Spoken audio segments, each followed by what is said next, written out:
Hello guys, so we are on our way to Bukidnon kay naa may patient dito. So tara, ubanon ta mo. Let's go. Hapit din mi sa Shell para magpatubil at the same time nag-CR naman pud ko. So let's go.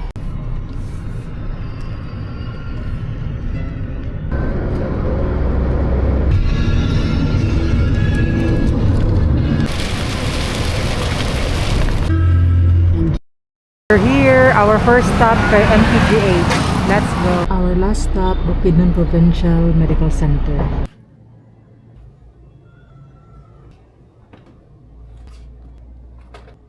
We are finally done, so it's time to go home.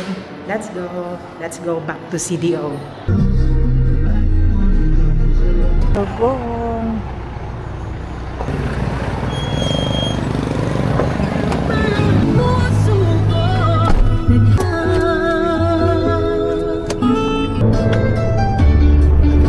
Hello, so we arrived safely in Cagayan de Oro and now naami karon sa pier kay kuha na mo among stocks. So let's go. Such a very long day but thank you God we arrived safely. So that's it. Thank you for watching. Until next time. Bye.